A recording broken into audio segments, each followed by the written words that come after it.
كنز الكرم مولى النعم هادي الأمم لشريعته كنز الكرم مولى النعم هادي الأمم لشريعته الله الله الله الله الله الله الله الله الله.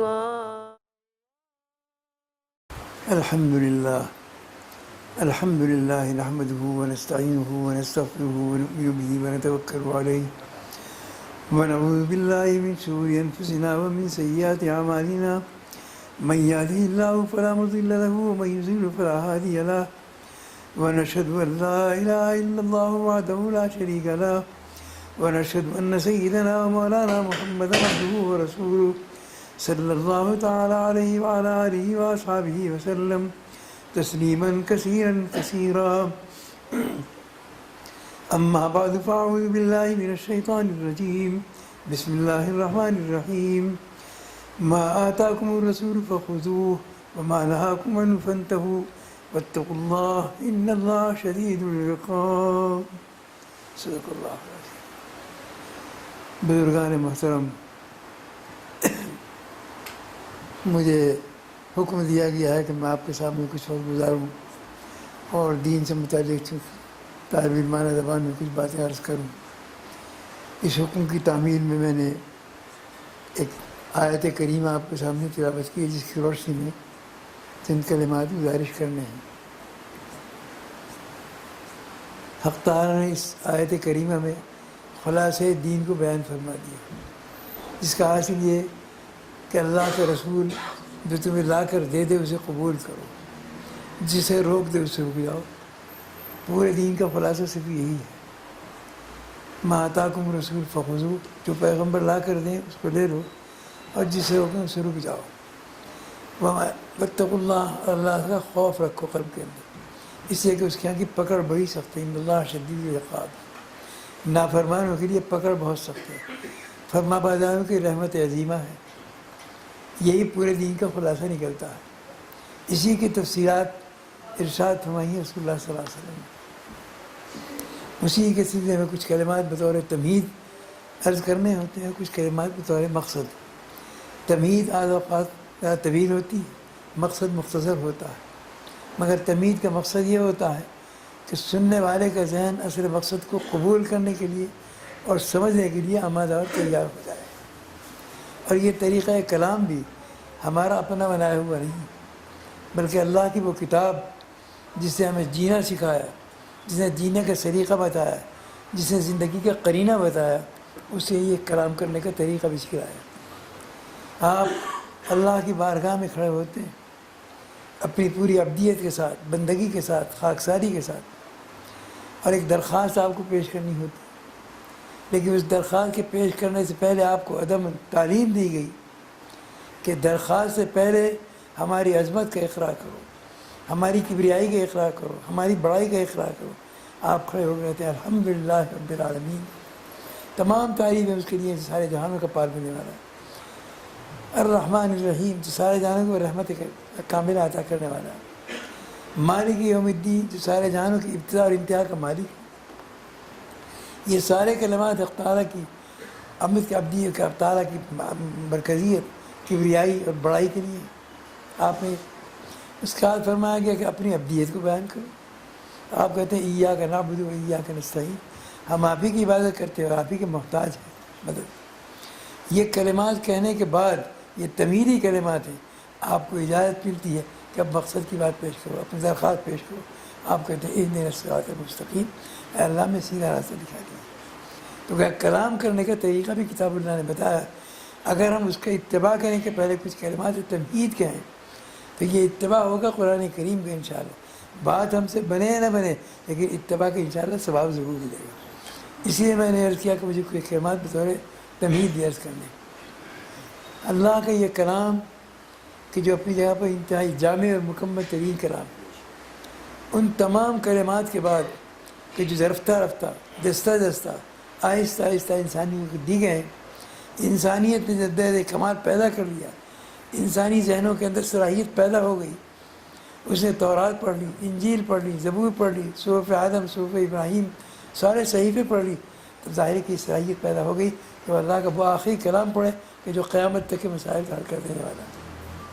اس دنیا کی زندگی کا نہیں جو چند روزہ ہے، 50 برس 100 برس، آخرت کی زندگی کہ خالدین فیہا ابدا، ہمیشہ ہمیشہ کبھی ختم نہ ہونے والی زندگی، اس تک کے مسائل کو اس نے آ کے حل کر دیا۔ اسی لیے قرآن کریم کے بارے میں رسول اللہ صلی اللہ علیہ وسلم نے ارشاد فرمایا کہ لا تنقضی عجائب ولا يخلق عن کثرت الرد، یہ قرآن وہ ہے جس کے عجائبات علمی کبھی ختم نہیں ہوں گے، اور اس کی تازگی کبھی ختم نہیں ہوگی، اس کے عجائبات بھی ختم نہیں ہوں گے، اور یہ برابر مسلسل پڑھنے سے بتانے سے کبھی پرانا نہیں پڑے گا۔ یہ قرآن کریم کا اعجاز ہے کہ 1500 سال گزر گئے لیکن آج تک اس کی تازگی اور اس کی نظرت اسی طریقے پر قائم ہے، اس میں کوئی پرانا پن نہیں پیدا ہوا۔ آپ کی جب سیرت یہ ہے تو صدیق عائشہ رضی اللہ عنہ سے پوچھا گیا تھا کہ آپ کی سیرت کیا ہے، آپ کے اخلاق کیا ہیں؟ فرمایا کان خلقہ القرآن، آپ کے اخلاق، آپ کی سیرت قرآن ہے۔ اس کے معنی یہ ہے کہ جب تعلیماً دیکھو تو کتاب اللہ کو دیکھو، اور تعمیلاً دیکھو تو محمد رسول اللہ کے ذات مقدس کو دیکھو۔ ایک میں تعلیم ہے اور ایک میں تعمیل ہے۔ جو وہاں قرآن میں ایک تعلیماً لکھا ہوا ہے وہی آپ کی ذات میں تعمیل ہے موجود ہے۔ ظاہر ہے اس کے معنی یہ ہے کہ یہ عملی قرآن ہے رسول اللہ کی ذات گرامی، اور وہ تعلیمی قرآن کریم۔ اس قرآن کریم کو دیا گیا جبریل امین کو، واسطہ بنایا گیا، اور جبریل امین کو دینے کے ساتھ ان کی صفات بیان کی گئی۔ انہی صفات کو لے کر حضرات محدثین نے رسول اللہ کے کلام کو منتقل کرنے کا طریقہ اختیار کیا۔ فرمایا کہ یہ قرآن ہم جبریل کے ذریعے سے بھیج رہے ہیں، ان کو قاصد بنا رہے ہیں۔ انہ لقول رسول کریم، یہ وہ ہے جبریل امین کہ یہ لقول رسول کریم، یہ ہمارے قاصد ہیں اور یہ کلام کو نقل کریں گے آپ کو، لیکن یہ با کرامت ہے، با عزت ہے۔ ظاہر ہے کہ جس کی ذات کے اندر کرامت و شرافت و عزت رکھی گئی ہے اس کے اندر، اس سے جھوٹ کا امکان نہیں ہوتا۔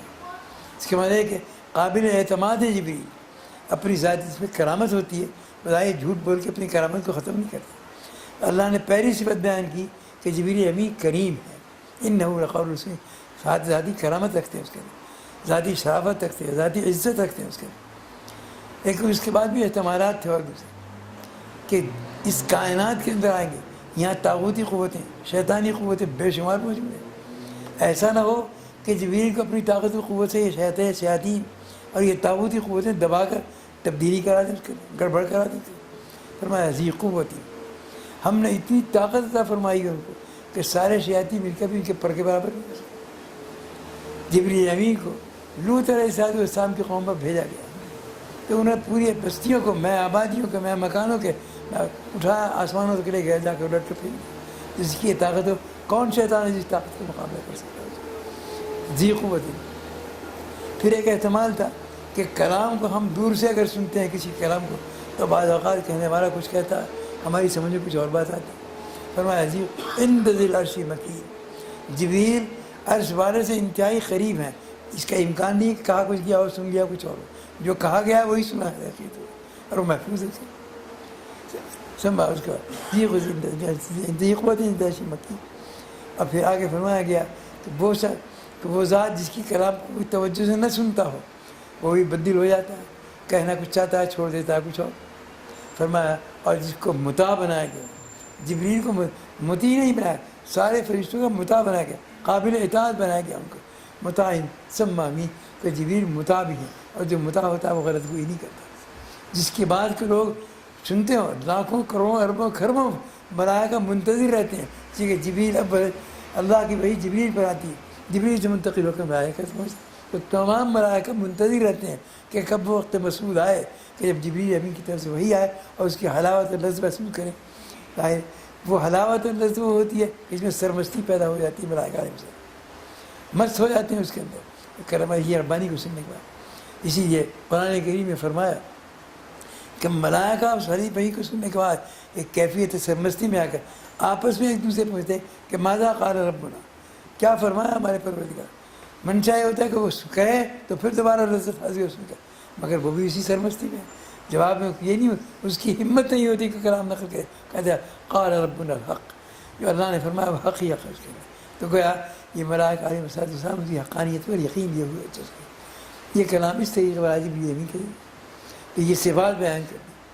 اسی لیے حضرات محدثین میں جب کلام کو نقل کرتے ہیں رسول اللہ تو یہ ان چیزوں کا مضمون رکھتے ہیں کہ کلام کرنے والا کا ذی کرامت ہو، ذی قوت ہو، تو قوت حافظہ خود ہے، یہ تمام قوتیں اس کے اندر موجود ہیں۔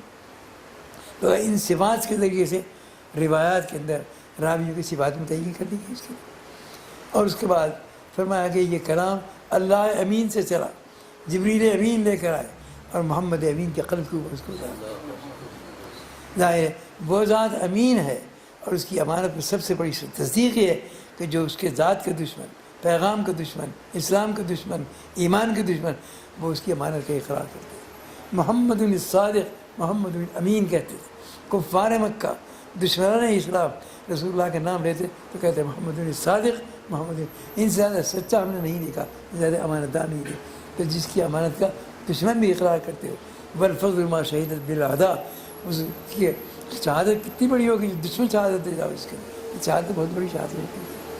تو کہا یہ امانت در امانت سے گزر کر کلام آپ تک پہنچا، اللہ امین سے جبریل امین لے کر آئے، محمد امین صلی اللہ علیہ وسلم اسلام، اور صحابہ کرام یہ کہ فرمایا کہ اولئک الذین امتحن اللہ قلوبهم بالتقوی لهم مغفرۃ واجر عظیم، یہ صحابہ کرام وہ ہیں کہ اللہ نے تقویٰ کے معیار پر ان کی جانچ کر لی ہے پورے طور، اور یہ پورے ہوتے ہیں اس کے اندر۔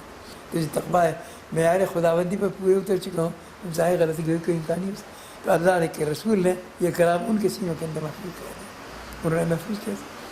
ظاہر کہ اب تک ایک سارا تھا، ایک اللہ سے آیا، ایک جبریل سے آیا، ایک محمد سے آیا صلی اللہ علیہ وسلم، اب اس کے بعد ہزاروں اور لاکھوں تک پہنچ گیا، صحابہ کرام تک پہنچ گیا۔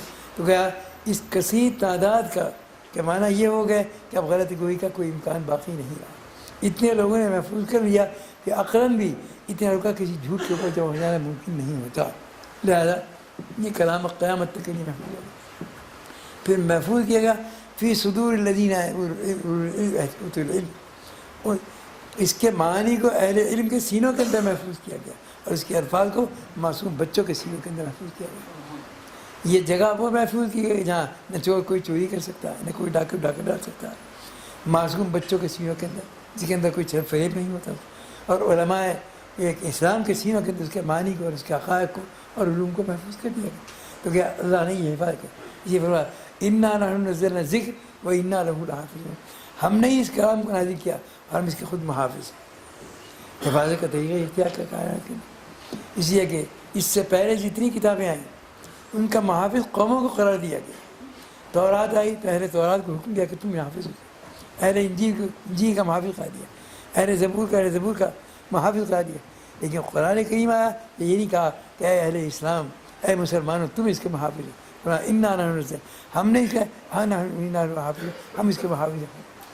آپ محافظ نہیں ہیں قرآن کریم کے، آپ خادم ہیں، محافظ تو اللہ۔ یہ کلام حق تعالیٰ کا، یہ کلام آپ کے پاس ہے، یہ کلام اور قلب رسول اللہ صلی اللہ علیہ وسلم کو نازل فرما دیا اس کے، اور یہ قلب وہ ہے کہ اس کے اندر علوم کے وہ خزانے ہیں کہ جو آج تک کسی خزانے کسی علم کے قلب کے اندر نہیں لائے۔ اوتیت العلم الاولین والآخرین، آپ نے ارشاد فرمایا کہ مختلف انبیاء علیہ السلام کو مختلف علوم دیے گئے جو ان کی قوموں کے لیے ضروری تھے، ہدایت کے لیے ضروری تھے، وہ دیے مختلف قوم۔ آدم علیہ السلام کو مخلوقات کے ناموں کا علم دیا، علم آدم الاسماء کلھا، مخلوقات کے ناموں کا علم دے دیا گیا۔ ابراہیم علیہ السلام فرمایا گیا کہ قوم سورج اور چاند کی پوجا کر رہی تھی، ظاہر ہے کہ مخلوقات کی پوجا میں لگی ہوئی تھی۔ ابراہیم علیہ السلام کو حقائق پر، آسمانوں کے، چاند کے اور سورج کے کے حقائق میں وکذالک نری ابراہیم ملکوت السماوات والارض، زمین اور آسمانوں کے حقائق پر مطلع کر دیا، انہیں آنکھوں سے دکھا دیا، انہیں آ کے بتایا کس کی پوجا کر رہے ہو، چاند کی پوجا کرتے ہو، سورج کی، یہ تو ایسے ہی مخلوق ہے جیسے تم مخلوق ہو۔ مخلوق کا اثر مخلوق کے نام ہے، یہ عقل کے بھی خلاف ہے، نقل کے بھی خلاف۔ ابراہیم علیہ السلام کو یہ بھی دیا گیا چونکہ قوم ایک چاند روشن اور چاندار چمکدار چیزوں کی پوجا میں نہیں۔ اسی لیے خبر حضرت یوسف علیہ السلام رب قد آتیتنی من الملک وعلمتنی من تاویل الاحادیث، قوم کا مزاج بنا ہوا تھا کہ تعبیر خواب کی طرف چلتے جانا. خواب فرمایا کہ اللہ تو نے مجھے اختیار و حکومت عطا فرمائی اور تو نے مجھے تعبیر خواب کا علم عطا فرمایا. تو کہا قوم کے مزاج کے مطابق علوم دیے گئے اس کے لیے. اسی موسیٰ علیہ السلام کے دور سحر اور جادو کا زور تھا تو ان کو اس کا دے دیا گیا اس کے. تو ہر پیغمبر کو وہ علم دیا گیا جو ملت اور قوم کے اعتبار سے ضروری تھا. لیکن یہ الگ الگ ہر قوم کے لیے صفات بھی الگ الگ ہوتی ہے. لیکن یہ تمام صفات اور تمام علوم جو 1,24,000 یا 2,24,000 پیغمبروں کو دیے گئے وہ تنہا لا کر قلب محمد رسول اللہ کے اندر اتار دیے گئے. فرمایا اوتی تو علم الاولین والآخرین، مجھے اگلے اور پیچھے تمام انبیاء کا علم عطا فرمایا. فرمایا علمت الاسماء کلھا کما علم آدم الاسماء کلھا، مجھے مخلوقات کے ناموں کا علم بھی اسی لیے دیا گیا جسے آدم کو دیا گیا تھا. اسی چاند اور سورج کا علم، زمین و آسمانوں کا علم، حقائق کا علم، تو کہا کائنات کا علم اختیار کا فرمایا. تو گیا جن حقائق پر سارے انبیاء کو الگ الگ مطلع کیا گیا تھا، ضرورت کہ ان کے پاس وہی علم تھا، آپ کے آ کر تمام علوم آپ کے قلب مقدس کے اندر جمع کروا دیے گئے. اسی لیے فرمایا انما بعثت معلما، مجھے اس کائنات کے اندر اللہ نے معلم بنا کر بھیجا، استاد بنا کر بھیجا. اس کے اندر آپ نے اپنے علم کا تعارف کرا، یہ فرمایا کہ میں کائنات کا استاد ہوں. اس کے بعد قیامت تک کوئی انسان ایسا پیدا نہیں ہوگا جو آپ کے علم سے بڑھ کر آگے کی بات بتا دے. آج 1500 سال کی تاریخ کا ایک ایک دن اور ایک ایک راز پہ گواہی دے رہی ہے کہ جو آپ نے فرما دیا اس کی حقانیت اور صداقت پر اتنی ثابت ہو چکی ہے کہ ظاہر ہے کہ دنیا کے بڑے بڑے مفکر، بڑے بڑے ذہین جو نہ ماننے والے ہیں وہ بھی اس کی صداقت کا اقرار کرنے پر مجبور ہو جائے. آج یورپ کے جو تحقیقات ہو رہی ہیں اسلام پر، قرآن کریم پر، آپ حضرات زیادہ جانتے ہوں گے. اس کے اندر کوئی یونیورسٹی ایسی نہیں ہے جس میں اسلامی ہسٹری کے شعبے قائم ہوں اس کے اندر، اور وہ فائدہ اٹھا رہے ہیں اس کے اندر. تو بہرحال حق تعالیٰ نے یہ علم آپ کو عطا فرمایا. اور سب سے بڑی چیز یہ کہ آپ کو نبوت عطا فرمائی. نبوت ہی نہیں بلکہ ختم نبوت کا مقام عظمت آپ کو عطا فرمایا. نبوت انبیاء علیہ السلام کو دی گئی کہ یہ اللہ کی طرف سے ایک عہدہ ہے، اور ایسا عہدہ جو کائنات کے اندر تمام عہدوں سے برتر ہے، تمام عہدوں سے برتر ہے. یہ مرتبہ اور یہ منصب، یہ عہدہ سب سے اونچا عہدہ ہے جو اللہ کی طرف سے عطا کیا گیا. اور ختم نبوت کا مرتبہ سارے نبوت کے مرتبہ سے اونچا ہے، یہ سب سے اونچا مرتبہ رسول اللہ سے مرتبہ. اسی لیے آپ اللہ نے اپنی صفت بیان کی، هو الاول والآخر، اللہ اول بھی ہے، اللہ آخر بھی. سب سے اول بھی اللہ ہے، سب سے آخر بھی اللہ ہے. معلوم ہے اولیت بھی ایک شرف ہے، ایک عزت ہے، آخریت بھی ایک شرف اور عزت ہے. یہ دونوں عزتیں رسول اللہ صلی اللہ علیہ وسلم کو عطا فرمائی گئی. فرمایا انا اولہم خلقا و آخرہم بعثا، میں اپنے نور نبوت کی پیدائش کے اعتبار سے سب سے پہلا ہوں اور دنیا میں بھیجانے کے اعتبار سے سب سے آخری. معلوم ہے اولیت دی گئی اور آخریت دی گئی. کنت نبی بعدم بین الماء والطین، میرا نور نبوت اس وقت پیدا ہو چکا تھا جبکہ آدم کا پترا بھی تیار نہیں ہوا. آدم کی تو گویا اولیت آخریت کی شرف جو ہے آپ کو عطا فرمایا گیا. اور نبوت جب اولیت آخریت دی گئی اس کا اشارہ اس بات کی جانب کہ اولیت آخری وہ شرف ہے کہ جو آپ کو حق تعالیٰ اس شرف سے 1,24,000 پیغمبروں سے کوئی مشرف نہیں ہوا. اسی ذات محمد خاتم الانبیاء کے ذات مقدسہ کہ اللہ نے یہ دونوں شرف آپ کو اولیت کا شرف بھی عطا فرمایا اور آخریت کا شرف بھی آپ کو عطا فرما دیا گیا. اس کے اندر یہ نبوت کا مقام خاتمیت کے ساتھ آپ کو عطا فرما دیا گیا اس کے اندر. اور آپ جانتے ہیں کہ جو جس چیز کا اول ہوتا ہے، جہاں سے بدایت ہوتی ہے، آغاز ہوتا ہے، وہی اسی نہایت بھی ہوتی ہے، انتہا بھی اسی پہ ہوتی ہے. اس دنیا کے اندر یہ ہوتا ہے. آپ آدم علیہ السلام ہیں، آدم علیہ السلام ابوت باپ ہونے کی شان سب سے پہلے آدم کے اندر پیدا ہوئی. ساری دنیا کے انسان کی اولاد. تو معلوم ہے ابوت کا آغاز، باپ ہونے کا آغاز آدم سے ہوا. لیکن یہ ابوت کا آغاز ختم کہاں ہوگا؟ ساری کائنات ختم ہو جائے تو ابوت لوٹ کر آدم کی طرف چلی جاتی ہے. آغاز ابوت بھی آدم سے ہوا اور انتہائی ابوت بھی آدم سے ہوا. اور اس سے آگے بڑھ کر دیکھیے اللہ رب العزت کی ذات برکات ہے، اس کی ذات اول وجود ہے، اول وجود ہے. تمام موجودات جتنی ہیں اللہ کے وجود سے موجود ہوئی. تو وجود قطعی، وجود حتمی، وجود اولی، وجود آخری اللہ کی ذات پر. اللہ کی ذات سے وجود کا آغاز ہوا، اللہ کی ذات پہ وجود. ساری کائنات جب ختم کر دیا ہے، جہاں سے آغاز ہوا آغاز بھی اس وجود کا اللہ سے ہوا. اسباب کائنات تمام موجودات کو ختم کر دیا تو وجود کہاں جائے گا؟ اللہ کی ذات سے لوٹ جاتا ہے. تو معلوم ہوا کہ وجود کے اعتبار سے بدایت اور ابتدا بھی اللہ کی طرف سے اور نہایت بھی اللہ کی طرف سے ہو رہی. اسی طریقے پر جب رسول اللہ صلی اللہ علیہ وسلم نے فرمایا کہ ما کان محمد ابا احد من رجالکم ولکن رسول اللہ وخاتم النبیین، ختم نبوت کا اعلان کیا گیا. اسی ذات کے اوپر ختم نبوت ہے اور وہ آغاز نبوت بھی وہیں سے ہوا. تمام انبیاء علیہ السلام کو جو نبوت ملی ہے وہ برکت ہے رسول اللہ صلی اللہ علیہ وسلم کی، اسی طریقے حصہ ملا اس کے اندر. اسی لیے شب معراج میں حق تعالیٰ نے تمام انبیاء کو جمع فرمایا اور امام بنایا آپ کو. آپ نے نماز پڑھائی تمام انبیاء کو، تو مقام امامت اسی کو دیا جاتا ہے جو برتر ہو. ظاہر ہے اس لیے فرمایا جیسے امامت نماز ہے اس کے یہ فرمایا کہ اس کے اندر اس کو پڑھایا کہ جو احسن ہو قراءتاً ہو، سب سے بہتر قراءت کرنے والا ہو. اسی ہمارے میں جو ابر ہو برتر ہو اس کے اندر، تو رسول اللہ صلی اللہ علیہ وسلم نبوت کے اعتبار سے سب سے برتر ہے. اسی لیے ختم نبوت کا مقام سب سے برتر مقام ہے، سب سے بلند مقام وہ آپ کو فرمایا گیا. اس لیے آپ کی موجودگی کے اندر تمام پیغمبروں کو مقتدی بنایا گیا، امام نہیں بنایا گیا. امام صرف آپ کو بنایا گیا اس کا یہ شروا. تو یہ اولیت اخیت جس کے اندر شاہ سامنے آ گئی. اسی لیے آپ کی ذات پر لا کر نبوت کو بھی ختم کر دیا گیا اس کا. اس لیے کہ تدریجی طور پر انسانیت کو جو چیز دی جا رہی تھی ہدایت، وہ جتنی جس قوم کے اندر جتنی صلاحیت تھی اسی درجے کے نتیجے.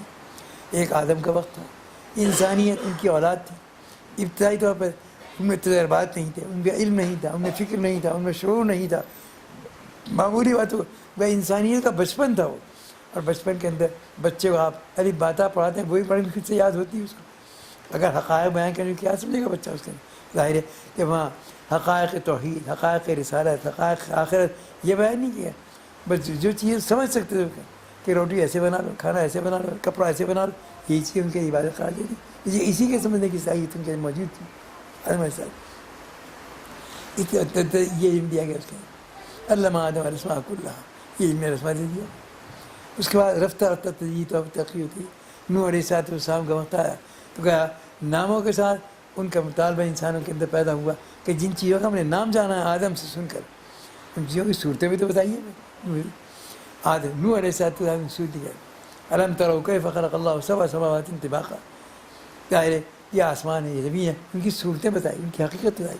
تو کہا ناموں کا تعارف آدم نے کرایا اور صورتوں کا تعارف نوح علیہ السلام نے کرایا.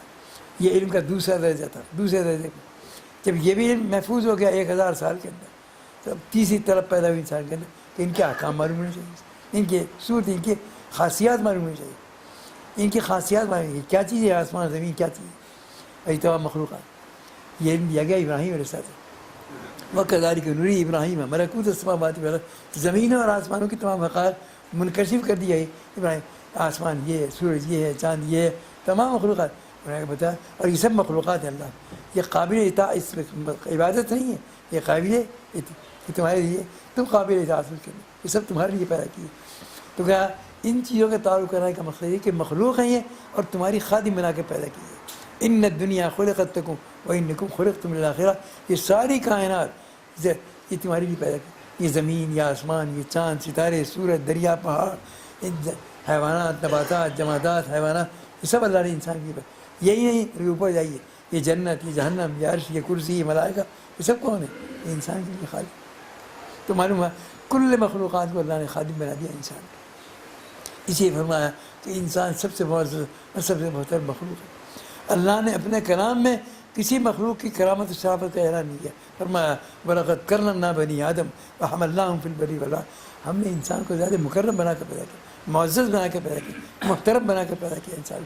تو کیا کرامت و عزت کا اعلان انسان کا کیا گیا، باقی کسی کا نہیں کیا گیا. اس کے یہ معلوم ہے کہ ساری مخلوقات کے اندر سب سے زیادہ اشرف، سب سے زیادہ مکرم اور سب سے زیادہ معزز مخلوق جو ہے وہ انسان ہے. اس کے اندر اس عظمت کو برقرار رکھنے کے لیے ضرورت تھی اس بات کی کہ تجدیدی طور پر یہ کرامت اور شرافت کا سب سے عظیم ثمرہ ہے علم. سب سے عظیم چیز جو کرامت اور شرافت کو برقرار رکھ سکتی ہے وہ علم. علم اس کے پاس وہ ہونا چاہیے کہ جو نہ جنات کے پاس ہو نہ ملائکہ کے پاس ہو. اس لیے کہ ذی عقل مخلوق یہی تھی، انسان ہے، جنات ہیں، ملائکہ ہیں. ذی شعور اور ذی عقل مخلوقات یہی ہیں. لیکن ظاہر ہے کہ نبوت کا مقام عظمت جنات کو دیا گیا، نہ فرشتوں کو دیا گیا. یہ کہ انسان کو دیا گیا وجہ اس کے اندر یہ کہ جہاں تک جنات کا تعلق ان کے فہم پر وہم کا غلبہ، وہ مل کر جل کر رہنا چاہیے، اجتماعیت نہیں ان کے اندر، وہ آپس میں مل کر ویرانوں میں رہتے ہیں، کھنڈروں میں رہتے ہیں، پہاڑوں میں رہتے ہیں، دریاؤں اور سمندروں کے کناروں پر رہتے ہیں، غیر آباد مقام. اور انسانوں سے 2000 سال پہلے آئے لیکن کوئی شہر نہیں بسایا، کوئی تمدن نہیں پھیلایا، کوئی کچے نہیں بتایا. ظاہر زمین پہ آئے کچھ کرنا کر سکے اس کے لیے جو جس میں اجتماعیت وہ کیا اللہ کے کلام کو پھیلایا. اسی ظاہر کہ نبوت کے مقام کے اہل نہیں تھے اس کے لیے. ملائکہ ہیں، ملائکہ کی عظمت بڑی ہے. ظاہر ہے کہ اس کے اندر ان کو عقل دی گئی ہے، شعور دیا گیا اور نہایت کامل عقل ہے، اس لیے کہ وحی ربانی کو سمجھ لیتے ہیں اور وحی ربانی کا تحمل کر لیتے ہیں. وحی ربانی کا تحمل کرنا کوئی معمولی چیز نہیں. کمال عقل ان کے اندر موجود ہے لیکن نبوت نہیں دی گئی. کیوں نہیں دی گئی؟ وجہ اس کے اندر یہ کہ کمال عقل تو ہے ان کے اندر لیکن عقلی کمال یہ کہ تحمل وحی تو کر سکتے ہیں، تدبر وحی کی صلاحیت ان کے اندر موجود ہے. اس لیے یہ تدبر کی صلاحیت ہے، تفکر کرنا، غور کرنا، فکر کرنا اور اس کے اندر حقائق کو نکالنا. یہ ظاہر یہ صلاحیت عقل انسان کو دی ہے. انسانی عقل کے اندر کہ آپ ایک علم حاصل کرتے ہیں اور اس کے بعد غور کرتے ہیں اور آپ کہتے ہیں دیکھیے ایک کلام ہے، اس سے اشارتاً یہ بات بھی معلوم ہوتی ہے، عبارتاً یہ بات بھی معلوم ہوتی ہے، دلالتاً یہ بات بھی معلوم ہوتی ہے، اقتضاً یہ بات بھی. ایک کلام سے 4 معنی پیدا کر لے اور تفکر اور جو چیز آپ نے نکالی اس میں ہر ایک میں پھر یہ 4 معنی پیدا ہو گئے. اس لیے انسانی ذہن کسی وقت رکتا نہیں ہے، علم میں سے علم وہ نکالتا وہ چلا جاتا ہے اس کے لیے. تو معلوم ہوا کہ یہ تدبر، تفکر، غور و فکر کی صلاحیت انسانی عقل کو جو دی گئی ہیں وہ کسی کے اندر موجود ہیں. نہ ملائکہ ہے، اسی نبوت کا مقام ان کو بھی نہیں دیا گیا، نبوت کے مقام جنات کو نہیں، نبوت کے مقام سے انسانی کو سرفراز فرمایا گیا. اسی لیے انبیاء علیہ السلام کا سب سے بڑا شرف یہ فرمایا قل انما انا بشر مثلکم. آپ کہیے، اعلان کیے کہ اے انسانوں میں تم جیسا کہ انسان. معلوم ہوا انسانیت سب سے بڑا معزز مخلوق ہے اس کے اندر. نہ ملائکہ اس کی برابر ہوتے، ملائکہ بھی ان کی خدمت کرے، جنات بھی اس کی خدمت کرے، حیوانات بھی اس کی خدمت. تو جتنی ذی نفس اور جاندار مخلوقات ہیں وہ بھی انسان کی خادم، اور جتنی ذی عقل ہوگی جنات کی خادم. جنات کی کیا ہدایت کے لیے انسانوں کے پاس آنا پڑتا ہے، نبوت انسانی نبوت کو تابع قرار دیا گیا. ملائکہ بھی خدمت و معمول کی. تو بہرحال یہ شرف انسانی نبوت فرما دیا اس کا. اور اس شرفی کا تقاضا یہ تھا کہ تدریجی طور پر یہ انسان کو علم دیا گیا اس کے اندر کہ پہلے ناموں کا علم دیا گیا، پھر صورتوں کا علم دیا گیا، اس کے بعد ان کی کیفیات کا علم دیا گیا ابراہیم علیہ السلام. اس کے بعد طلب پیدا ہوئی، اس لیے کہ ایک علم جب آ جاتا تو اگلے علم کی طلب پیدا ہو جاتی ہے انسانی فطرت کے اندر. جب 3 علم آ گئے اس کے اندر تو چوتھے علم کی طلب پیدا ہوئی کہ ان کے احکام کیا ہے. احکام کے علم یہ انسانی علم کی ذہنی ترقی تھی کہ ناموں کا علم ہوا، صورتوں کا علم ہوا، خاصیات کا علم ہوا. اب طلب پذیر کا حکم کیا ہے اس کے اندر، احکام کیا ہے اس کے اس طرح کو پورا کیا. موسیٰ علیہ السلام یہی تورات فرمایا انا انزلنا التوراۃ فیہا ھدی ونور یحکم بها النبیون والذین ہادوا والربانیون. احکام کا علم وہاں سے آیا ہے. اجمالی احکام تھے پہلی کتابوں کے اندر، صحف کے اندر، لیکن ذرا تفصیل کے ساتھ جو آیا وہ احکام تورات کے اندر آیا. تو احکام تورات نے آ کر احکام سے متعلق کیا تھا جو انسانی طلب تھی اس کے اندر، تو احکام اس کے اندر آئے. انسان کے علم کے اندر ترقی ہوئی احکام کے لیے. لیکن رفتہ رفتہ ایک درجہ کا وہ پہلا درجہ تھا، یہ دوسرا درجہ، پھر تیسرا درجہ، ابھی چوتھے درجے کے اندر آ گیا انسان. اب اس کے اندر کمال علم پیدا ہو گیا اور اب اس کے اندر جو طلب پیدا ہوئی وہ اس سے اونچے علم کی. اس لیے کہ سب سے اونچے علم کی طلب پیدا ہوگی اس کے اندر. جیسے بچے کو آپ پڑھاتے ہیں، مدرسے میں پڑھاتے ہیں، ساری کتابیں پڑھانے کے بعد آپ موقوف رہے پڑھاتے ہیں کہ دورہ پڑھنے کے قابل ہو جائے، اور اس کے بعد دورہ حدیث پڑھاتے ہیں. تو دورہ حدیث جب پڑھاتے ہیں جب تمام علوم پر اب یہ صرف ہے، نحو ہے، منطق، فلسفہ، ادب، تاریخ، معنی، بدیع، بیان، یہ سارے علوم پڑھاتے ہیں، تب جا کے اس کے اندر صحیح پیدا ہوتی ہے کہ اللہ کے رسول کے کلام کو سمجھ سکے. اس سے دور حدیث عقیدے پڑھایا جاتا ہے. تو معلوم ہوا کہ یہ جب کمال علم پیدا ہو جاتا ہے، کمال تعقل پیدا ہو جاتا ہے، کمال عقلی پیدا ہو جاتا ہے، تب اس کے اندر طلب اونچی پیدا ہوتی ہے. تو انسان میں طلب پیدا ہوئی اس کے اندر کہ وہ اس اور وہ طلب یہ پیدا ہوئی کہ احکام تو ہم نے جان لیے لیکن علل الاحکام کو نہیں جانا. احکام کی علت کیا ہے، ان احکام کی بنیادیں کیا ہیں اس کے. ظاہر ہے احکام کی علت معلوم کرنا یہ علم کا اونچا درجہ، سب سے اونچا درجہ ہے. علل الاحکام معلوم ہو جائے. یہ کلام علل الاحکام پر مشتمل کلام تھا، اس کا نام ہے قرآن کریم. یہ قرآن کریم دیا گیا، یہ کلام وہ ہے کہ جس میں علل الاحکام کو بیان فرما دیا گیا. اور علل الاحکام وہ چیز وہ علم ہے کہ جب ایک علت کا آپ کو علم ہو جاتا ہے تو ایک علت پر ہزاروں معلوم مرتب ہوتے ہیں. ہزاروں چیزوں کیا کہ جس کے اندر وہ علت پائی جاتی ہے آپ کو حکم معلوم ہوتا چلا جاتا ہے. ایک علت کی معلوم ہو جانے کے بعد ہزاروں چیزوں کا حکم آپ کو معلوم ہوتا چلا جاتا ہے. تو کیا علل الاحکام وہ ہے کہ آپ کے بعد قیامت تک جتنے احکام انسان پر جتنی چیزیں پیدا ہوں گی، جتنے واقعات، جتنے حوادث، جتنی صورتیں، جتنی ترقیات انسان کے لیے پیدا، ان سب کے احکام انسان کو معلوم ہوتے جائیں. اسی علم الاحکام کا علم آپ کو آ چکا ہے. یہ علم وہ ہے کہ جتنے بھی واقعات سامنے آئیں گے تمام کے علم اور تمام کے احکام معلوم کریں گے. اس کے اندر یہ علم جو اتنا مکمل علم ہے کہ قیامت تک کے تمام واقعات، تمام حوادث جتنے پیدا ہوں گے ان سب کے احکام کو معلوم کرنے کا طریقہ آپ کے پاس آ گیا، ذریعہ آپ کے پاس مل گیا. تو اعلان کر دیا گیا کہ ما کان محمد ابا احد من رجالکم ولکن رسول و خاتم النبیین. اب نبوت کا ختم کیا گیا تھا، آدم سے شروع کیا گیا تھا، محمد رسول اللہ اللہ کے ختم کر دیا گیا صلی اللہ علیہ وسلم. اب اسے انسانیت تدریجی طور پر اس مقام پر آ گئی کہ جس نے آخری علم کو قبول کر دیا. اب قیامت تک کسی مزید علم کا نہ انسان کو ضرورت ہے نہ انسان کے اندر تحمل ہے. اللہ کا علم ختم نہیں ہو گیا، اللہ کا علم تو بے نہایت علم. ظاہر اس کے معنی ہے کہ انسان جتنے علم کا تحمل کر سکتا تھا وہ لا کر محمد صلی اللہ علیہ وسلم مکمل کر دیا اس کو لا کے. اور وہ قرآن کریم آپ کے پاس آ گیا. وہ سب سے اونچا درجے کا علم علم الاحکام کا علم ہے جو قرآن ان هذا القرآن یہدی للتی ہی اقوم ویبشر المؤمنین الذین یعملون الصالحات. تو کہا یہ سب سے کامل ترین مکمل ترین کتاب ہے. یہ کاملیت اور مکملیت نہ تورات میں تھی، نہ انجیل میں تھی، نہ زبور میں تھی. اور ان تمام کتب کے بارے میں یہ نہیں کہا گیا کہ ہم حفاظت کریں گے، قوموں کے حوالے کر دیا گیا. قومیں خود بھی محفوظ نہ رہیں، کتابیں بھی محفوظ نہ رہیں، نہ صحیح تورات موجود، نہ انجیل موجود، زبور موجود، کوئی موجود، لیکن قرآن کریم کا ایک نقطہ محفوظ ہے. اس سے کہ آپ محافظ نہیں، اس کے آپ کے حوالے کیا جاتا ہے تو قرآن کا بھی وہی حال ہوتا جو تورات و انجیل کا ہو چکا، لیکن اللہ نے آپ کے حوالے نہیں کیا. اس سے کہ آپ رہنے والے نہیں، آپ خود باقی رہنے والے نہیں، تو باقی رہنے والے کام کو کیسے محفوظ رکھیں گے اس کا. اسے اللہ نے اپنے طور پر رکھا کہ ہم اس کے محافظ ہیں، تم محافظ نہیں، تم تو خادم، قرآن کا خادم تم محافظ نہیں ہے اس کا. تو کہ یہ شرف و عزت تعالیٰ نے آپ کو عطا فرمائی کہ ختم نبوت کا مقام رسول اللہ کو عطا فرمائے گا، اور اس کے بعد اس ختم رسالت کے احکام کا علم آپ کو عطا فرما دیا گیا. تو یہ علم وہ آخری علم ہے جو انسانیت کے لیے ذریعہ ہدایت بن سکتا تھا، اور قیامت تک کے لیے اس کے بعد انسان کسی مزید علم کی ضرورت مند باقی نہیں ہے انسانیت. اس لیے اللہ نے یہ علم آپ کو عطا فرما دیا.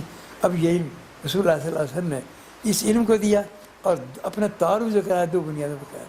ایک ہے میں کمال علم لے کر آیا، فرمایا انما بعثت معلما، میں کائنات کے اندر معلم بنا کر بھیجا گیا، استاد بنا کر بھیجا گیا. معلم جو ہوتا ہے ظاہر ہے متعلم سے زیادہ علم رکھتا ہے، شاگردوں سے زیادہ علم رکھنے والا. تو آپ تمام قیامت تک پیدا ہونے والے انسانوں سے زیادہ علم لے کر آئے. یہ تو آپ نے علم کا تعارف کرایا. اس کے بعد دوسری چیز ہے وہ معنویت، وہ روحانیت جو آپ لے کر آئے. وہ روحانیت، وہ معنویت کس سے دیتے؟ انبیاء علیہ السلام کو علم بھی وہیں سے دے کر بھیجا جاتا، اور روحانیت مقام عظمت وہیں سے دے کر بھیجی جاتی ہے. فرمایا گیا کہ روحانیت مجھے دی گئی کہ لی مع اللہ وقت لا یسع ملک مقرب ولا نبی مرسل. مجھے اسی فرش خاک پر بیٹھ کر اپنی روحانیت کی بنیاد پر عروج نصیب ہوتا ہے، میں بلندی تو اللہ کی ذات تک پہنچتا ہوں، اللہ کی صفات تک پہنچ جاتا ہوں، اس کے اندر اس مقام تک پہنچتا ہوں کہ جہاں آج تک کوئی پیغمبر پہنچا نہ آج تک کوئی فرشتہ مقدس مقام تک پہنچا. یہ رسائی رسول اللہ کو رسائی حاصل ہوتی ہے، پہنچتی ہے اس کے. تو اللہ نے انبیاء علیہ السلام کو علم کے اعتبار سے دنیا سے مستغنی کیا. وہ کسی انسان ایک علم کا ایک حرف حاصل نہیں کرتے، بلکہ علم دینے کے لیے آتے ہیں، دینے کے لیے نہیں آتے. حق تعالیٰ علم کامل بھی ان کو دے کر بھیجتے ہیں، اور روحانیت کامل بھی بھیجتے ہیں. وہ علم کامل اس کا نام ہے علم اور فکر، اور قرآن کریم کے لیے استعمال کیا. اور وہ معنویت جو ہے اس کا نام ہے ذکر. ان فی خلق السماوات والارض واختلاف اللیل والنہار لآیات للعباد. اللہ کو پہچاننے کی بڑی بڑی نشانیاں موجود ہے. کس کے لیے؟ عقل مندوں کے لیے، سمجھداروں کے لیے، داناؤں. کون ہے عقل مند؟ اس کا فیصلہ مجھ پر آپ پر نہیں چھوڑا گیا کہ آپ طے کریں کون عقل مند ہے. فرمایا گیا ہم بتاتے ہیں کون عقل مند. قرآن کریم کہ وہ ہیں جس میں دو صفتیں موجود ہیں، وہ ہے عقل مند. قرآن کی صفت کیا صفتیں؟ فرمایا ایک اس کے اندر ذکر موجود ہو، ایک اس کے اندر فکر موجود ہے. دھڑکتا ہوا دل آپ کو ذکر کے لیے دیا گیا، اور پھڑکتا ہوا دماغ علم کے لیے دیا گیا. الذین یذکرون اللہ قیاما وقعودا وعلی جنوبہم ویتفکرون فی خلق السماوات والارض. کیا عقل مند وہ ہے جن کے اندر ذکر موجود ہے، اٹھتے بیٹھتے چلتے پھرتے ہر حال کے اندر ان کا قلب ذکر کی طرف جائے. کیا قلب بھوکا ہے، اس کی غذا ہے ذکر. ذکر سے مراد تسبیحات کا پڑھنا نہیں، ذکر سے مراد حقیقت کہ آدمی ہر حال کے اندر یہ سمجھے کہ میں جو کچھ کر رہا ہوں، دیکھ رہا ہوں آنکھوں سے، سن رہا ہوں کانوں سے، بول رہا ہوں زبان سے، چھو رہا ہوں ہاتھوں سے، جو کچھ بھی کل کو مجھے جواب دینا ہے اللہ کے. اس جواب دہی کا خیال قلب کے اندر موجود ہے. یہ ہے ایمانی بنیاد اس کے اندر، یہ ہے ذکر رکھنا کہ ہر عمل کو کرنے کو تو آدمی یہ سمجھے کل کو مجھے اللہ کے اس کا جواب دینا. یہ صحیح ہے، اللہ تعالیٰ کی طرف ثواب عظیم حاصل ہوگا، مقبولیت تام حاصل. اور غلط ہے تو پکڑ بھی زبردست ہے اس کے اندر. یہ معنی ہے ذکر کی طرف. اور کائنات کے اندر بے شمار چیزیں فکر بھی رکھنی ہے اس کے اندر. اس کائنات پر تدبر کرو. 700 آیات قرآن کریم نے فرمائی، اس میں اس کائنات کے اندر ہمیں عجائبات رکھی، اپنی قدرت کاملہ کی حیرتناک چیزیں اس کے اندر رکھی. انہیں نکالو، انہیں دریافت کرو. اور تم ان کو دریافت کرو گے، پیدا نہیں کرو گے. اس کا آج سائنس جو کچھ کر رہا ہے وہ دریافت کرا، نکالنے پیدا نہیں کرا. ایک پتھر کے ڈھیر کے اندر وہ ایٹم کو دریافت کر لیتا، یا ایٹم کو پیدا نہیں کر دیا انہوں نے، ایٹم کو دریافت کر لیا. لیکن ظاہر ہے کہ سائنس کی اسلام مخالفت نہیں کرتا، کہتا کائنات کی چیزوں کو دریافت کرو، یہ تمہارا فرض ہے. اور میں کس لیے دریافت کرو؟ اس لیے کہ تاکہ زندگی کے اندر سہولتیں حاصل ہوں. اور ساتھ ساتھ کہا یہ سمجھو کہ جو اللہ اس کائنات کے اندر یہ عجائبات پیدا کر سکتا، خود اس کے ساتھ کتنی عجیب و غریب ہوگی، کتنی کمال قدرت دکھائی. تو گویا ہر مخلوق جو ہے عرفان رب کا ذریعہ بن سکتی ہے. اس کا کوئی چیز ایسی نہیں جو عرفان رب کا، معرفت رب کا، اللہ کی پہچان کا ذریعہ نہ بن سکتی اس کے اندر. اسے فرمایا حضرت علی کرم اللہ وجہہ کو مقولہ ہے، من عرف نفسہ فقد عرف ربہ. جسے اپنے آپ کو پہچان لیا اس سے خدا کو پہچان لیا. آپ اپنے آپ کو پہچانیں گے، اپنے کو پہچانے کے معنی کہ ہر چیز کے اندر آپ کو محتاجی معلوم ہوگی. آپ دنیا کے اندر پیدا اب سے خود سے نہیں ہو گئے، کسی نے پیدا کر دیا تو پیدا ہو گئے. معلوم ہے پیدائش بھی آپ کے قبضے میں، وجود بھی آپ کے قبضے. جو چیزیں نعمتیں کے طور پر دی گئی وہ آپ کے قبضے میں. یہ آنکھ بھی اللہ کی نعمت، کان بھی اللہ کی نعمت، وجود بھی ہر چیز آپ کی اللہ کی نعمت ہے. کے اندر کھانا ہے، پینا ہے، سونا، جاگنا، ملنا، کوئی بھی تمام بے شک. ان تعدوا نعمت اللہ لا تحصوها، اللہ کی نعمتوں کو شمار نہیں کر سکتی. یہ ساری نعمتیں اللہ ہے. تو کیا انسان اپنے وجود پر جتنا غور کرے گا تو معلوم ہوتا ہے کہ ہمارے پاس اپنی کوئی چیز ہے کسی کی دی ہوئی. ہم تو محتاج ہی محتاج. جو اپنے آپ کو محتاج مطلق سمجھے گا، ہر چیز کے اندر محتاج، وہ سمجھے گا اللہ وہ ہے جو کسی کا محتاج ہے. ان اللہ غنی عن العالمین، ساری کائنات سے مستغنی اس کے. تو اپنی محتاجی کا جتنا ادراک ہوگا، جتنی سمجھ پیدا ہوگی، اتنی تعالیٰ کی غنا کا ادراک ہوگی جانے قلب کے. اسے فرمایا کہ جو اپنے کو پہچان لیتا، جسے اپنی بندگی کو پہچان لیا، اسے خدا کی خدائی کو پہچان لیتا. جو اپنی بندگی کو نہیں پہچان سکتا وہ خدا کی خدائی کو بھی نہیں پہچان سکتا. اپنی محتاجی کو پہچانو تو خدا کی غنا کو پہچانو. کسی کو اور یا اللہ وہی کہلاتے ہیں کہ جو غذائے مطلق کو پہچانتے ہیں. اسی لیے اور یا اللہ کی صحبت اسی لیے لازم قرار دی گئی. یا اتقوا اللہ وکونوا مع الصادقین، اے ایمان والو اللہ سے ڈرو اور سچوں کی صحبت اختیار کرو. اس لیے دین قلب کے اندر جو راسخ ہوتا ہے، گھستا ہے اور جمتا ہے، وہ صحبت ساری ہی سکتا. کتابیں پڑھنے سے نہیں آتا. کتابیں پڑھنے سے آپ کو معلومات ہوتی ہیں، علم نہیں آتا. علم اور چیز ہے، معلومات اور چیز ہے. معلومات کو علم سمجھے لوگ، یہ غلط فہمی ہے. علم جو آتا ہے وہ صحبت صالحین سے آتا ہے. اس کو علم کے معنی کہ قلب کے اندر وہ ملکہ پیدا ہو جائے کہ جو حقائق کا دریافت کر سکے، حقائق کو نکال سکے، حقائق کو پیدا کر سکے. یہ ہے وہ ملکہ، یہ پیدا ہوتا ہے صحبت صالحین سے. صحابہ کرام ہیں، شاگرد رسول اللہ صلی اللہ علیہ وسلم، لیکن وہ شاگردان محمد نہیں کہا جاتا، تلامید محمد نہیں کہا جاتا، صحابہ کرام کہا جاتا. معلوم ہے صحبت نے ان کو وہ مقام عظمت کا فرما دیا. اتنا بڑا مقام کہ امت کے اندر صحابہ کے بعد کوئی ولی ہو، کوئی قطب ہو، کوئی غوث ہو، کوئی ابدال ہو، ایک صحابی کے خاک پا کے برابر بھی نہیں ہو سکتے. یہ مقام ہے کس سے ملا؟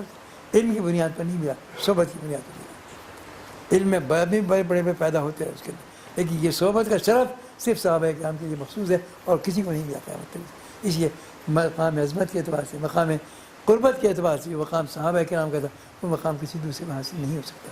اسی آپ اصحابی کے نجوم بأی مقتدی مہتدی، میرے صحابہ ستاروں کے معنی، جس کا دامن تھام لوگے تمہاری نجات کے لیے کافی ہو جائے گا. اصحابی کلہم عدول، میرے سارے صحابہ پاک باز ہیں. تو گیا صحابہ کے بارے قرآن کریم میں آئے اولئک الذین امتحن اللہ قلوبہم بالتقوی لہم مغفرۃ وأجر عظیم.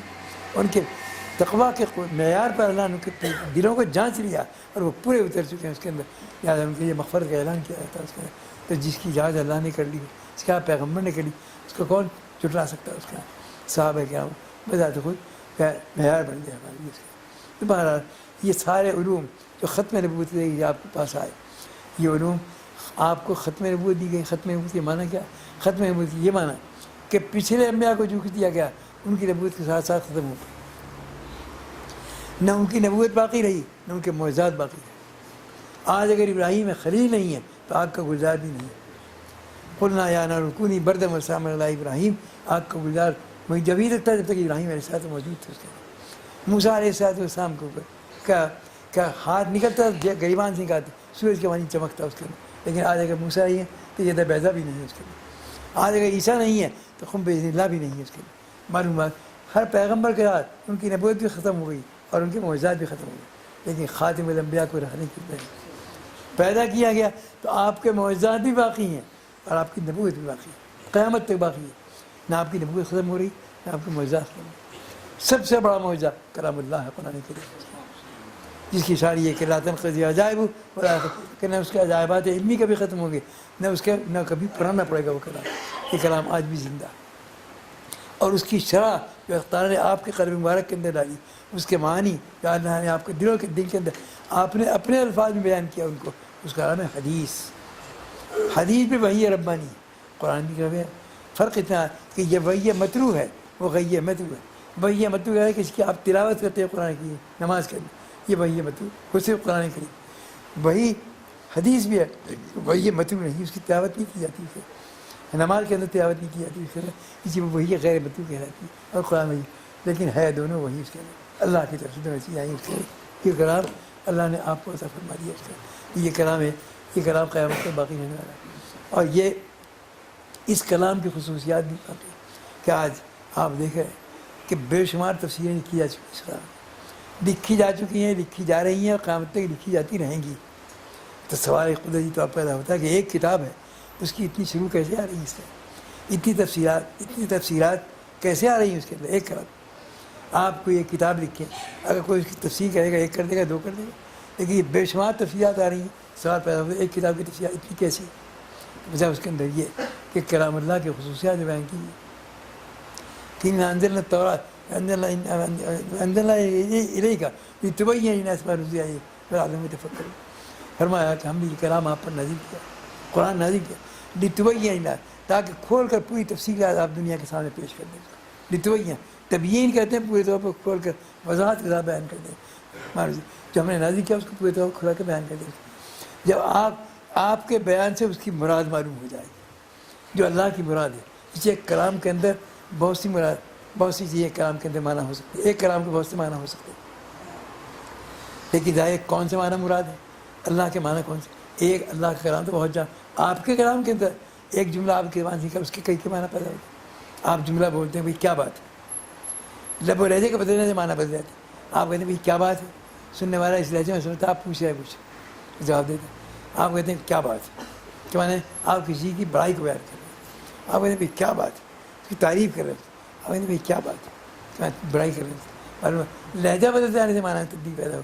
اگر آپ کے جملے کے اندر چار معنی پیدا ہو سکتے ہیں تو اللہ کا کلام صاحب بے مثال کلام، بے شمار معنی پیدا ہو سکتے ہیں، لیکن مراد کون سے معنی ہے؟ ہر معنی مراد نہیں ہوتے، ایک معنی مراد ہوتے ہیں۔ وہ مراد وہ ہے جو اللہ نے آپ کے رسول کے قلب مبارک کے اندر ڈالا، آپ نے اپنی تعبیر میں اس کو بیان کر دیا۔ اس لیے فرمایا گیا کہ پہلے رسول قرآن کی مراد کو پہلے کلام رسول سے معلوم کرو، جب وہ مراد سمجھ میں آ جائے اب اس کا حکم دیا کہ لعلہم یتفکرون، اب تمہیں تفکر کرنے کا ہے۔ اس مراد کو سامنے رکھ کر جب تفکر کرو گے اور وہ مراد پیش رہے گی تو جتنے علوم حقائق نہیں ہیں سب معتبر۔ اور اگر مراد ربانی کلام رسول سے نہیں معلوم کی، مراد خود متعین کی، تو جتنے بھی نقطے پیدا کرو سب دیوار پر مارتے ہیں، کوئی قابل قبول نہیں ہے۔ من قال فی القرآن برأیہ فلیتبوأ مقعدہ من النار، جو قرآن کے معنی اپنی طرف بیان کرے اسے اپنا ٹھکانہ جہنم میں تلاش کر لینا چاہیے۔ تو کلام اللہ کے معنی اور مراد زبان نبوت سے نکلے ہوئے کلام کے ذریعے معلوم ہو سکتے ہیں، ویسے نہیں یہ اللہ نے کلام کی خصوصیات دی۔ تو گیا مراد ربانی کو رسول اللہ نے متعین کر بتا دیا۔ اسی لیے اس مراد کو سامنے رکھنے کے بعد جب علماء نے اپنے ذہن کے اعتبار سے، اپنے تفکر کے اعتبار سے، اپنے کمال علم کے نئے نئے حقائق، نئے نئے علوم پیدا کیے، اس کے نئے نئے معارف، نئے نئے نکات کے اندر نکالے، ہر تفسیر کے اندر آپ کو نئے حقائق ملیں گے، نئے علوم ملیں گے، سب معتبر. اس سے ایک مراد ملحوظ ہے اس کے اندر، مراد وہی باقی ہے اس کے اندر کلام محسوس ملحوظ کے اندر. اسی اور جو اس کلام کو مراد وہ بھی ہے کہ جنہوں نے کلام رسول سے مراد ربانی کو نہیں جانا، اپنے طور پر متعین کیا، اس تمام چیزیں غیر معتبر ہوگی. تو کیا آپ کے یہاں تفصیلات لکھی جا رہی ہیں، قیامت تک لکھی جاتی رہیں گی. اس لیے حق تعالیٰ نے انسانی ذہن کو جو صلاحیت عطا فرمائی، وہ نئے علوم، نئے حقائق، نئے معارف پیدا کرتا رہتا. لیکن اس کے لیے شرط یہی ہے کہ پہلے اللہ کے کلام سے، رسول اللہ کے کلام سے مراد ربانی کو معلوم کر لو. اس مراد کو پیش رکھ کر جتنے حقائق پیدا کرو سب معتبر ہو جائے گا. اس لیے کلام اللہ کے کلام میں تو گیا صحابہ کرام اسی اندازوں کی تفصیل بیان کیا آپ کے سامنے، وہ معتبر. اس لیے صحابہ کرام نے اس کا اسی تفصیل کا آپ نے دونوں صفتوں کے ساتھ بھی، آپ کی ایک صفت ہے کمال علم، ایک صفت ہے کمال معنویت، دونوں چیز روحانیت صفت، دونوں چیز عطا فرمائی صحابہ کا. ظاہر کہ جو مقام روحانیت کا علم کے رسول اللہ کا، صحابہ کا مقام وہ نہیں. صحابہ پھر مستفید ہیں رسول اللہ، اس لیے ان کا درجہ نیچا ہے رسول اللہ سے. لیکن صحابہ نے دیا، تابعین کو دیا، تابعین کا درجہ نیچے ہے صحابہ کرام سے. دونوں چیزیں ملی صحابہ سے، ان کو روحانیت بھی ملی، علوم بھی ملے. تابعین نے تبع تابعین کو دیا، ان کو بھی دونوں چیزیں ملی، اور علوم بھی ملے اور معنویت بھی ملی. لیکن ان تین زمانوں کے لیے آپ نے خبر دی تھی، خیر القرون قرنی ثم الذین یلونہم ثم الذین یلونہم. جب یہ تین زمانے پورے ہو گئے تو زبان نبوت نے خاموشی اختیار کی. اس کے بعد ان تین زمانوں کے بعد خبر نہیں دی گئی. یہ نہیں کہ ختم ہو، معنویت اور روحانیت باقی رہی، لیکن زمانہ نبوت سے دوری کے نتیجے میں تقسیم ہو گئی. ایک طبقے نے علم نبوت کو سنبھالا، ایک طبقے نے روحانیت نبوت کو سنبھالا. ایک طبقہ اہل روحانیت کا پیدا ہوا، ایک طبقہ اہل علم کا پیدا ہوا.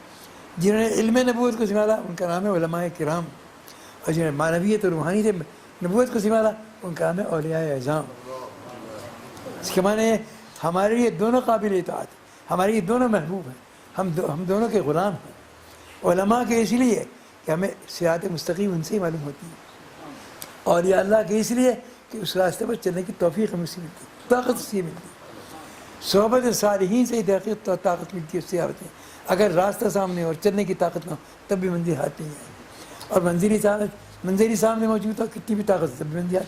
تو معلومات طاقت بھی ضروری ہے چلنے کے لیے، اور صراط مستقیم راستہ بھی سامنے. تو صراط مستقیم علماء کے ذریعے سے معلوم ہوتی ہے، اور چلنے کی طاقت اور یہاں اعظام سے ملتی ہے اس کے اندر. اس لیے دونوں ہمارے مطاع ہیں، اس کے قابل اطاعت ہے ہمارے اس کے لیے. اس لیے ہمارا رابطہ دونوں سے قائم اس کے لیے. اسی عبادت دے دی ہے کہ لا تزال طائفة من امتی منصورین علی الحق لا یضرهم من خذلهم ولا من خالفهم حتی یأتی امر اللہ. فرمایا میری امت کبھی ان دونوں طبقوں سے خالی نہیں ہوگی، نہ علماء سے خالی ہوگی نہ اولیاء اللہ سے خالی ہوگی. ہر دور کے اندر علماء بھی رہیں گے، ہر دور کے اندر اولیاء اللہ بھی رہیں گے. کوئی تو اس لیے دونوں چیزیں سنبھالی ہیں. نبوت کی وراثت سنبھالنے والے یہی ہیں. صحابہ کرام کا دور نبوت سے قریب تھا تو دونوں چیزوں کو سنبھال لیا. لیکن آج بھی دونوں چیزیں بئی معنی کہ جو عالم ہے، صحیح معنی میں عالم کسے کہیں؟ عالم وہ ہے جس پہ رنگ علم کا غلبہ ہو لیکن اس کا قلب معنویت سے خالی نہ ہو. معنویت بھی قلب کے اندر موجود ہے، دبی ہوئی ہے لیکن غالب ہے اس کے اوپر. تو کیا علم غالب ہے، معنویت مغلوب ہے. اور اولیاء اللہ وہ ہیں ان پر معرفت غالب ہے لیکن علم کا مغلوب ہے. یہ نہیں کہ بغیر علم کے ہوتے. تو جو بغیر علم کے معنویت کا، روحانیت کا اور ولایت کا دعویٰ کرے وہ بھی جھوٹا. اور جو عالم ہونے کا دعویٰ کرے لیکن اس کے قلب کے اندر معنویت موجود ہو وہ بھی جھوٹا. عالم وہ ہے کہ جس کے اوپر علم کا غلبہ ہو اور لیکن معنویت اس کے قلب کے اندر موجود ہے، مغلوب. اور روحانیت وہ ہے، ولی وہ ہے کہ جس کے اوپر معرفت کا غلبہ ہو لیکن علم سے اس کا قلب دماغ خالی نہ ہو اس کے اندر. یہ ہوتی ہے دونوں سمجھ.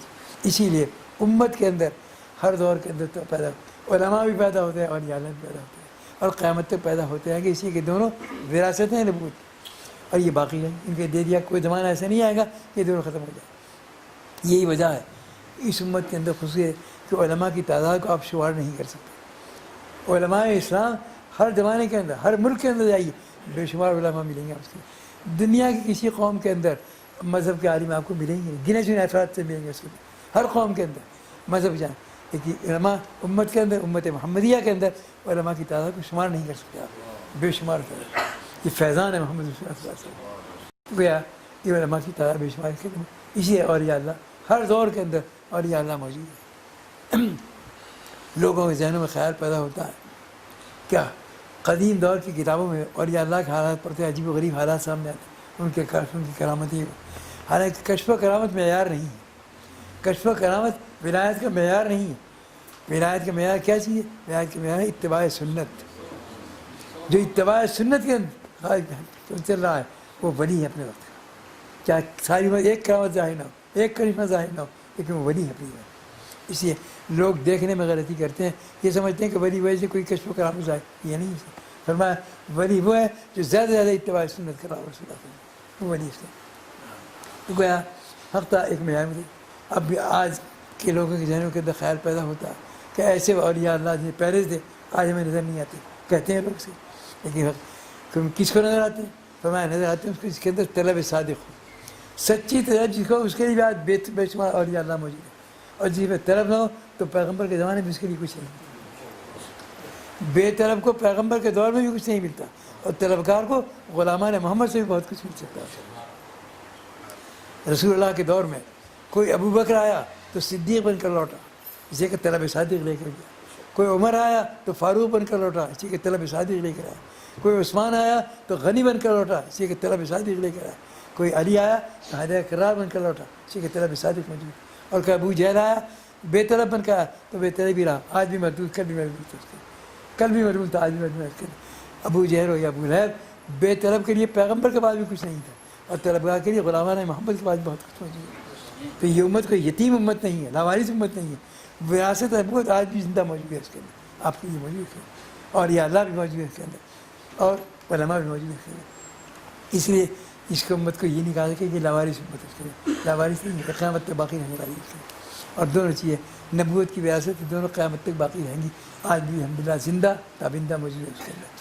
اس کے فرما دیا گیا کہ جہاں اس کے اندر لوگ اس کو دنیا کے لیے استعمال کرنے کے بعد پیدا ہوں، اس کے اندر دین کا نام لیں گے، مقصد ہوگا دنیا ہوگا، دولت دنیا کو جمع کرنا، دنیا داری کی عزت حاصل کرنا.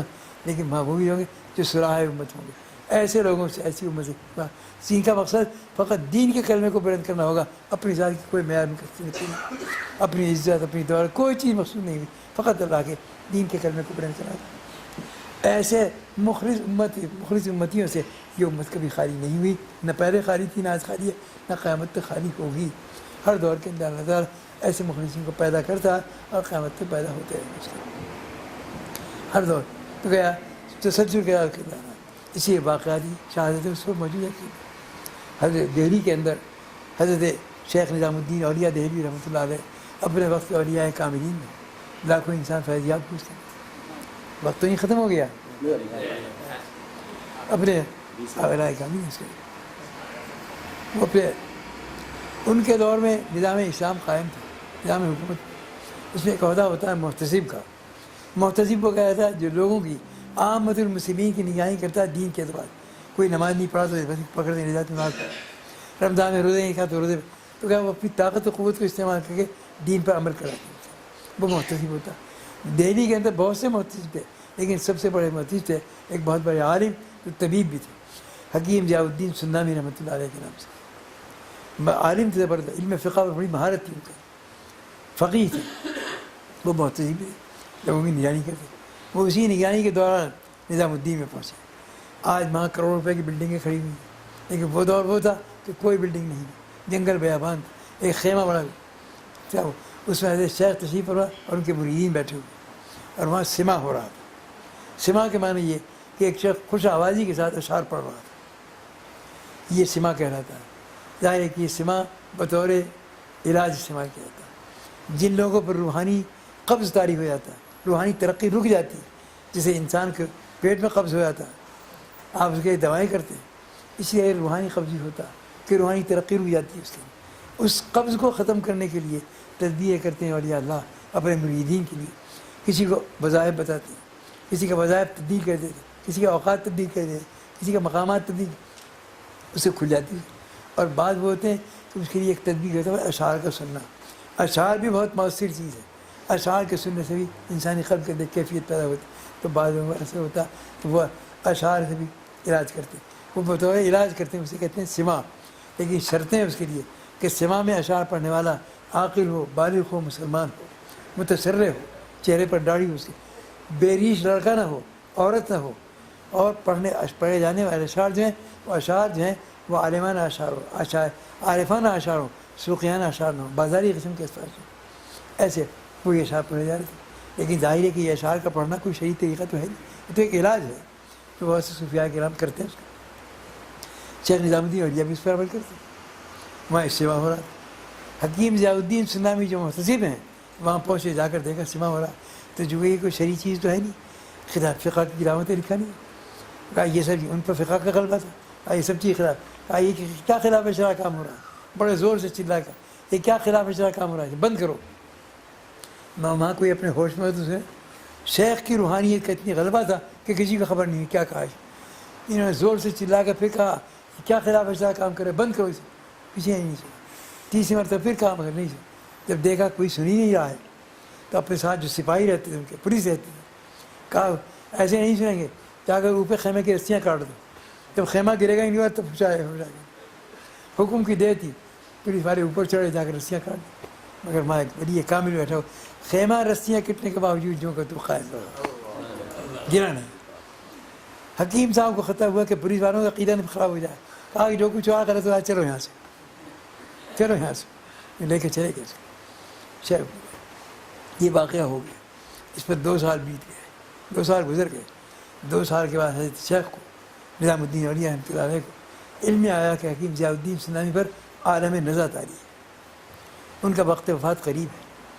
ظاہر ہے کہ وہ عالم ہے، جید عالم ہے، اس سے شیخ کے قلب میں ان کی محبت تھی، تو لوگوں کو اطلاع کیے بغیر یہ خبر سنتے ہی بے اختیار چل پڑے ان کی طرف، جب کہ کہیں نکلتے تھے بعد تو سینکڑوں آدمی پیچھے چلتے تھے، لیکن آج کسی کو خبر نہیں کی، خود چل پڑے اس طلب میں، اس جسم میں، اس محبت میں۔ میروں کی مسافت نظام الدین سے دہلی تک، گرمی شدید پڑ رہی، اسی کے اندر چلے جا رہے۔ حکیم صاحب کے گھر پر پہنچے، وہاں گھر میں کوئی عورت نہیں تھی، ایک وفادار خادم تھا۔ حکیم صاحب دروازے پر دستک دی، خادم آیا۔ دہلی وہ مقام تھا کہ شیخ کے معتقدین اور وہ تھے کہ ہر شخص کی تمنا تھی ایسے کہ قدم ہمارے گھر پہ آ جائے، حضرت تمنا رکھتا تھا۔ یہ خادم بھی نہیں بتا، دروازے پر آیا، دستک سننے کے بعد دیکھا حضرت شیخ کھڑے ہوئے تھے، کہا عجیب و غریب حال ہو گیا، حضرت شیخ تشریف لائے، بہت بےتاب ہو گیا دیکھ۔ شیخ نے فرمایا کہ جاؤ حکیم صاحب سے ہمارا سلام عرض کرو، ہماری دیکھو السلام علیکم، اور پیغام دو کہ نظام الدین آپ کی طبیعت پوچھنے کے لیے اندر آنے کی اجازت چاہتا ہے۔ یہ پیغام یہ دوڑتا ہوا آیا خادم، اور آ کے بڑے اہتمام سے کہا کہ حضرت شیخ تشریف لائے، باہر تشریف فرمائے، کھڑے ہوئے ہیں، آپ کو سلام کہا ہے اور یہ پیغام دیا ہے کہ آپ کی مزاج پرسی کرنے کے لیے اندر آنے کی اجازت چاہتے ہیں اس کے پاس۔ حکیم صاحب نے اسی عالم نظا، ہوش قائم تھے ابھی تک، اسی نظا کے عالم میں جواب دیا کہ جاؤ سلام کے جواب میں کہو وعلیکم السلام، اور پیغام کے جواب میں کہو کہ میرے مرنے کا وقت قریب ہے، میں اس وقت میں کسی بدعتی کی صورت دیکھنا نہیں چاہتا، لہٰذا آپ کو اندر آنے کی اجازت نہیں ہے۔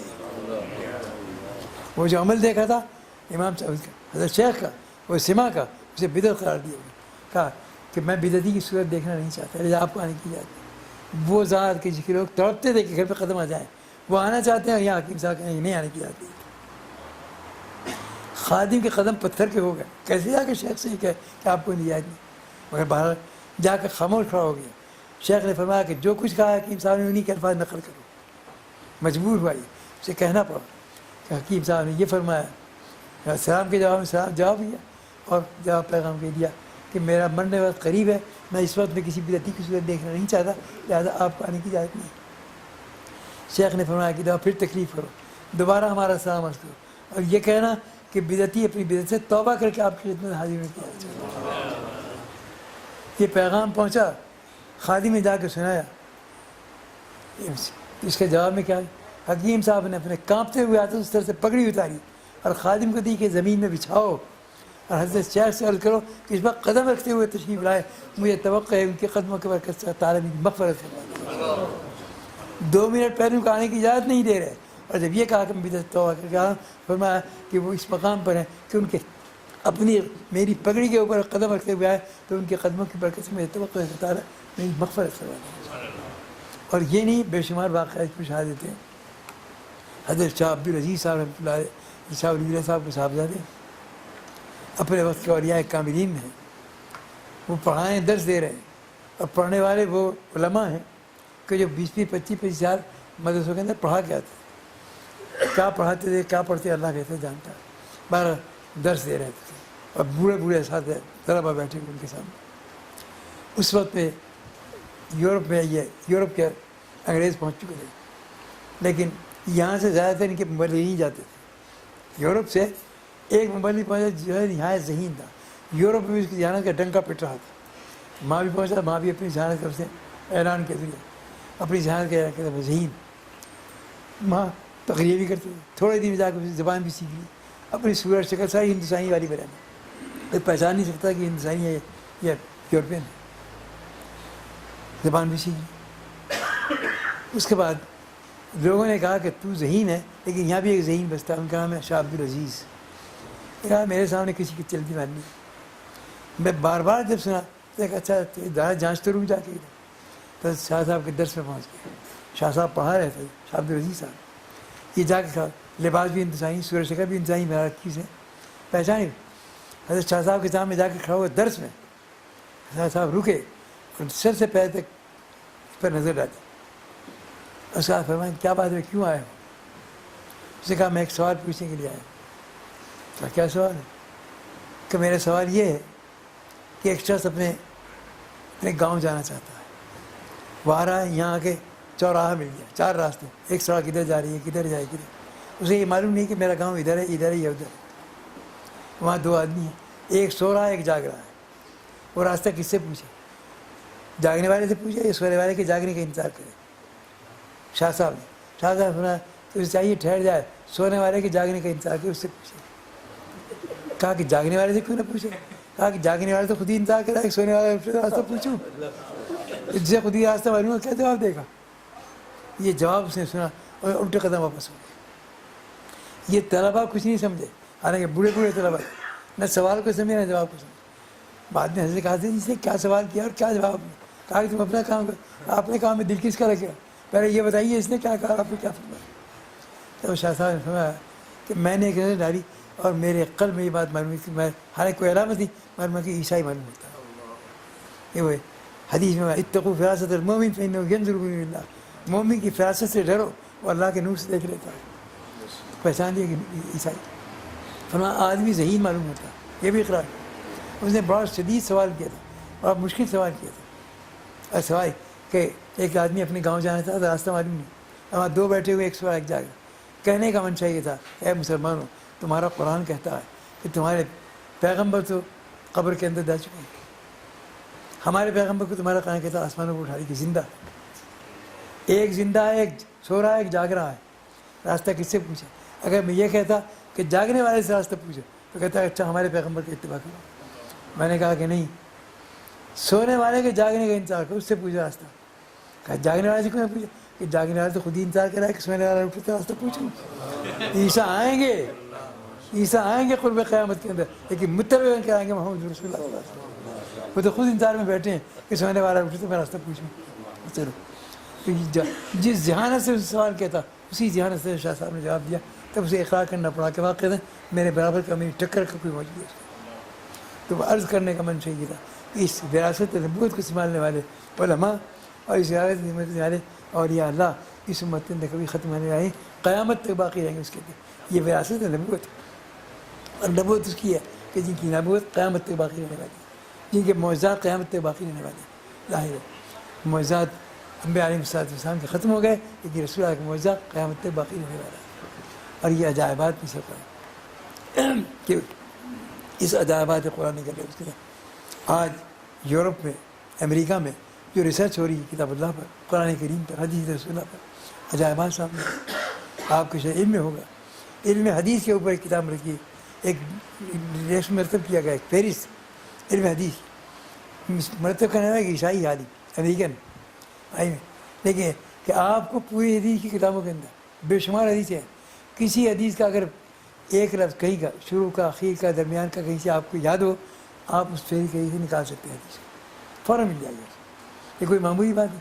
تمام حدیثوں پر نظر اور اس کا حدیثوں کو جمع کر دیا اس ترتیب سے کہ ایک لفظ بھی اگر کسی حدیث کا آپ کو یاد ہے کہیں کبھی درمیان کا، بیچ کا، تو حدیث نکال سکتے اس کے. یہ کام اب تک نہیں ہوتا، کیا تو ایک عیسائی نے کیا اس کو. لیکن ظاہر ہے کہ ایک ہے علمی حقائق کو دریافت کر رہے ہیں، وہ دریافت کر رہے ہیں، ایک ہے قبول کرنا کہ اللہ کی توفیق پر مقیم۔ رسول اللہ کی تمنا تھی بعض لوگ کے بعد عمر ابن خطاب یا عمر ابن ہشام، دو کے بارے میں کہ اللہ ان میں سے دو میں سے کسی کو اسلام کی توفیق عطا فرمائے۔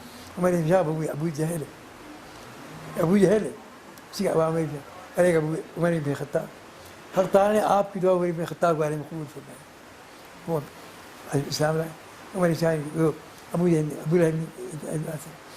فرمایا گیا کہ انک لا تہدی من احببت ولکن اللہ یہدی من یشاء۔ اے محمد آپ کسی کے دل میں ہدایت کو ڈال نہیں سکتے، یہ کام تو ہمارا ہے، آپ کا کام پیغام کو پہنچا دینا، ہدایت کو قبول کرنا نہ کرنا اس کی توفیق اللہ کی طرف سے ملتی ہے۔ ظاہر ہے اس کے اندر آج بھی اسی طرح قائم ہے، اللہ کی ہدایت آج بھی موجود ہے۔ فرمایا گیا بلغوا انی ولا آیۃ، تم مسلمان ہو، اللہ کا پیغام تمہارے پاس موجود ہے، اللہ کے رسول کا پیغام، ایک بات بھی دین کی تمہیں معلوم ہے تو تمہارا فرض ہے کہ اسے چھپا کر نہ رکھو، جس کو معلوم نہیں اس تک پہنچاؤ، جس کے پاس نہیں ہے وہ جسے علم نہیں اس تک پہنچانا تمہارا فرض بن جاتا ہے۔ اگر نہیں پہنچا تو تم کتمان علم کر رہے ہو گے، علم کو چھپا رہے ہو، صرف تمہیں کوئی حق نہیں پہنچتا۔ علم کو چھپانا جائز نہیں ہے، آپ کو پہنچانا ضروری ہے اس کے اندر۔ تو گویا یہ علم کی یہ صورت کہ علم باقی رہے گا، علماء بھی باقی رہیں گے اور اولیاء اللہ بھی باقی رہیں گے، لیکن صحیح علماء کون سے ہیں جن کے میں نے وضاحت کیا کہ جو معرفت قلب سے خالی ہوں، پھر جو میرے غلبہ علم کو، اور یا اللہ وہ ہے جن کا غلبہ معرفت ہوتا ہے لیکن علم سے ان کا دماغ خالی نہیں ہوتا، وہ صحیح معنی میں عالم اور صحیح معنی ولی کہلانے کے مستحق۔ ان سے یہ امت کبھی خالی نہیں ہوگی الحمدللہ، اور قیامت تک یہ امت کی باقی رہے گی، اور یہ خصوصیات نبوت اور اختصاصات نبوت رسول اللہ صلی اللہ علیہ وسلم کے یہ قیامت تک باقی رہیں گے، جو کسی پیغمبر کو باقی نہیں ہے۔ اس کے 1,24,000 میں سے کسی نے اس کی تاریخ باقی نہیں کی۔ آپ ہی کی ذات مبارکہ ہے کہ آپ کی زندگی کا ایک ایک عمل، ایک ایک حرکت، ایک ایک سکون آج مکمل طور پر محفوظ ہے، کسی کا محفوظ، دنیا کے ریڈیو میں کسی کا محفوظ، انبیاء کا محفوظ ہے، صرف رسول اللہ کی ذات مبارکہ کے اندر۔ تو بہرحال آپ وارث ہیں درحقیقت اس وراثت کی، یہ وراثت رسول اللہ کی وراثت، اللہ نے آپ کو وارث قرار دیا اس کے۔